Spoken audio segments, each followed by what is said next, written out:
अस्सलाम वालेकुम। आज की इस वीडियो में हम इफ़ एल्स का जो है वो देखेंगे। और ये एक्चुअली स्टेटमेंट होती है जब हम इफ़ की स्टेटमेंट लगाते हैं उसके बाद हम मल्टीपल कंडीशंस लगा सकते हैं एल्स इफ़ को यूज़ करने के बाद। अगर हमारी इफ़ और एल्स इफ़ की जितनी भी स्टेटमेंट्स हमने लगाई हैं अगर वो फॉल्स होंगी तो उसके बाद हमारा आखिरी पार्ट एल्स का चलेगा। तो यहाँ पर अब मैं थोड़ा सा काम डिफरेंस करने लगा हूँ। यहाँ पर मैं यूज़र से इनपुट लूँगा और उससे देखूँगा कि आज कौन सा डे वो कह रहा है। मतलब अगर मैं यूज़र से इनपुट लेता हूँ, मैं कहता हूँ यूज़र कोई डे की इनपुट दे, अगर वो फ्राइडे लिखता है तो मेरा फ्राइडे वाली कंडीशन रन होनी चाहिए। तो उसके लिए हमें क्या करना पड़ेगा, सबसे पहले एक HTML की एक नई फाइल बनानी पड़ेगी जिसकी एक्सटेंशन हमें PHP ही रखनी है। याद रखें इसकी एक्सटेंशन PHP ही रहे, HTML आपने नहीं रखनी। तो ये वो फोल्डर है जहाँ पर मेरा पहले PHP की फ़ाइल पड़ी हुई है जिस पे हम काम कर रहे हैं। यहीं पर मैं लिखता हूँ HTML फाइल डॉट PHP। ये एक्सटेंशन आपने PHP ही रखनी है, इसका खास ख्याल रखिएगा। सेव करता हूँ तो ये मेरे पास एक फ़ाइल बन गई। यहाँ पर आकर हम HTML का जो बेसिक स्ट्रक्चर है वो लिख लेते हैं।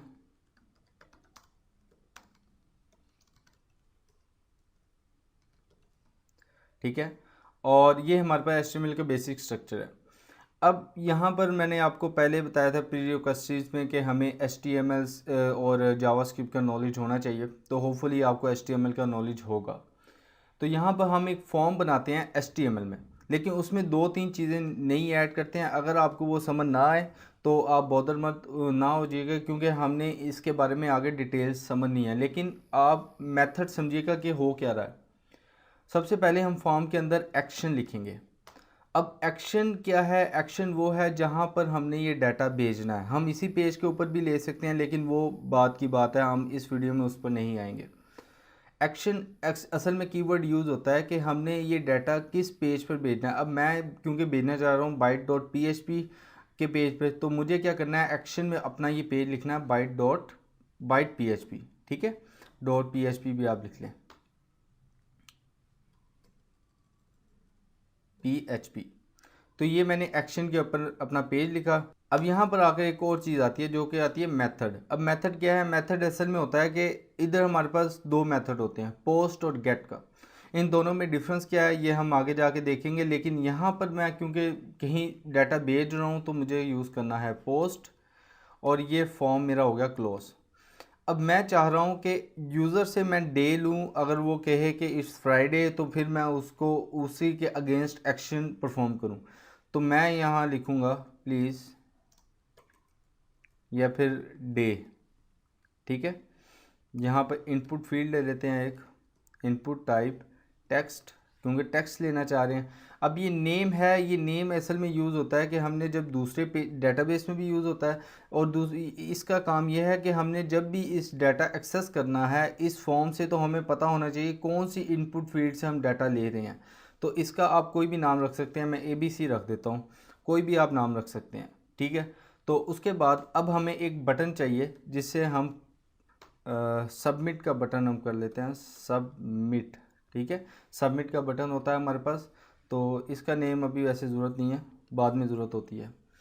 ठीक है, अभी यहाँ पर आपको इतना थोड़ा बहुत आई होप के समझ आई होगी। हमने एक फॉर्म लिया है, फॉर्म के अंदर एक्शन वो होता है जहाँ पर हमने डाटा भेजना है। हमारा जो पेज है, अब मैं भेजना चाह रहा हूँ बाइट डॉट PHP के पेज पर, तो मैंने इधर अपना वो पेज लिखा।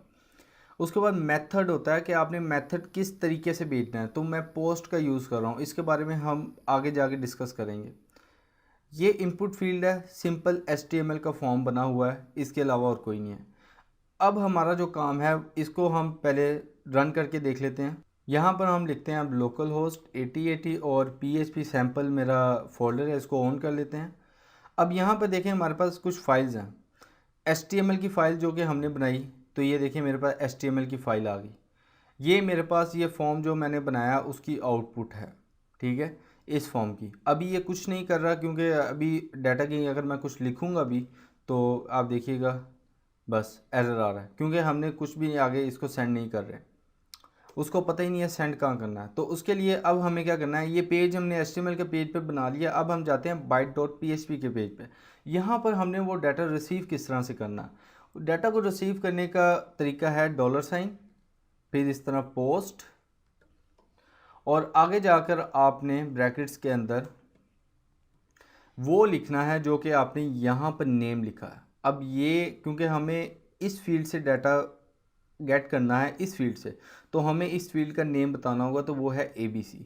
तो यहाँ पर हम जस्ट लिखेंगे ABC और उसके बाद ये हमारे पास डाटा जो है वो आ चुका है। अब अगर मुझे इसको प्रिंट करवाना है तो मुझे क्या करना होगा, इसको एक नए वेरिएबल में इसकी वैल्यू रखनी होगी, जो कि मैं लिख लेता हूँ डे के नाम से एक वेरिएबल बना लेता हूँ।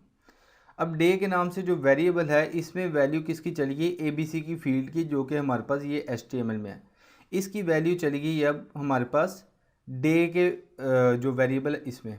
अब यहाँ पर आकर मैं इको भी कर सकता हूँ, इको $डे, और ये मेरा प्रिंट होगा। यहाँ पर अगर रिफ़्रेश करके मैं अगर कुछ भी लिख दूँ, फ्राइडे लिख दूँ, तो मैं सबमिट करूँगा तो आगे जाकर अब यहाँ पर देखिएगा ये मेरा पेज है bytepsp.php का। मैं दोबारा जाकर आपको दिखाता हूँ, ये हमारा पेज है HTML file.php, ठीक है। इधर से हम भेज रहे हैं। अब मैं संडे अगर भेजता हूँ तो देखिएगा ये पेज मेरा यहाँ से ट्रांसफ़र होगा और नेक्स्ट पेज पे चला जाएगा। मैं नेक्स्ट करता हूँ तो ये देखें संडे, और यहाँ पर क्या आया, bytepsp.php। तो अब क्या करना है हमने, अब हमारे पास इको आ गया। अब हम चाह रहे हैं कि इफ़ और एल्स की स्टेटमेंट को अप्लाई करें, ठीक है। अब मैं यहाँ करता हूँ इफ़, ठीक है। अब $day is equals to Sunday, आगे मैं कोई भी कमेंट लिख लेता हूँ, इको टुडे इज़ हॉलीडे, ठीक है। ये मैंने लिख लिया। यहाँ पर मैं इसको कॉपी करके पेस्ट दोबारा कर लेता हूँ ताकि मुझे ज़्यादा टाइम ना लगे। लेकिन यहाँ पर अब आएगा एल्स इफ़ आएगा। अब यहाँ पर मैं कहता हूँ मंडे, और कमेंट मैं लिख लेता हूँ फर्स्ट वर्किंग डे। यहाँ पर मैंने आपको बताया था कि आप मल्टीपल जो है कंडीशंस यूज़ कर सकते हैं एल्स इफ़ को यूज़ करते हुए। अब अगर मैं दोबारा इसको अगर कॉपी करके इधर पेस्ट कर दूं, मंडे ट्यूसडे लिख दूं, ठीक है, तो यहाँ पर क्या आएगा, या फिर सेकंड वर्किंग डे। इसी तरह आप मज़ीद इसको आगे एक्सटेंड कर सकते हैं। अगर मैं फिर कर दूं और ट्यूसडे की जगह वेडनेसडे, तो यहाँ पर आएगा थर्ड वर्किंग डे, और यहाँ पर फिर थर्सडे कर दूं अब यहाँ पर, तो यहाँ पर आएगा फोर्थ वर्किंग डे। उसके बाद यहाँ पर फ्राइडे,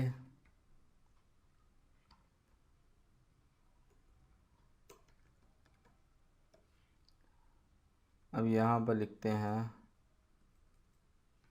हाफ वर्किंग डे, ठीक है। और यहाँ पर लास्ट पे जाके अब मैं एक और लिख देता हूँ, एल्स के ऊपर कर दें या फिर नहीं, बल्कि एल्स इफ ही रहने दें, और यहाँ पर मैं लिख देता हूँ सैटरडे, ठीक है, सैटरडे। यहाँ पर मैं लिख लेता हूँ